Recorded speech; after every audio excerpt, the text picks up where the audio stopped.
kurva. Kočko, ještě drink. Víš, co ten pičus udělal? Ta zasraná kurva. No a o které kurvě je teď řeč? Píčený Angel Dust, o kterém bych asi mluvil. Ten skurvený hajzl prostě odešel, pryč, já jsem ho stvořil. Beze mě by byl jenom středník s různými dírkami na zábavu. On skončil? Ne, neskončil, ale mnohem hůř. On se přestěhoval. On si fakt myslí, že bude makat a bude bydlet jinam. Věříš tomu do prdele? Myslí si, že může odejít a bydlet s Luciferovou dcerou. Angel je u Luciferovy dcery? Ano, ta pizda Jessie nebo Jackie nebo něco tak podobného mužského. A má hotel, se kterou vypadám tak sexy. Vale, co to provádíš? Nikam nepůjdeš. Ujasním tomu nevděčnému hajzlovi, komuže patří, se mu všechny, kdo v tom hotelu bude do prdele práce. Vale!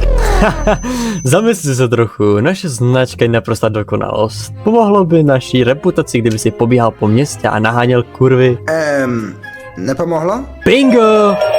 A chceš, aby se doslechlo, že neumíš dělat svoje zaměstnance? Ne. Tak vidíš a podívej, máš ho furt pod smlouvou, takže nikam nezmizí. Takže musíš... Neudělat nic? Opět správně, přesně proto tě platí tak moc.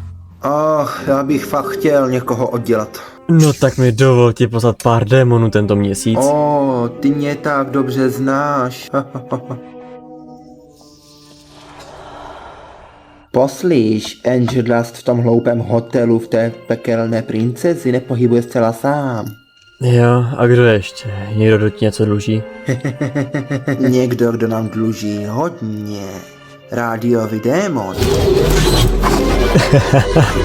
Co si to právě řek? Slyšel jsi? Takže Alastor je zpět a je s Luciferovou dcerou.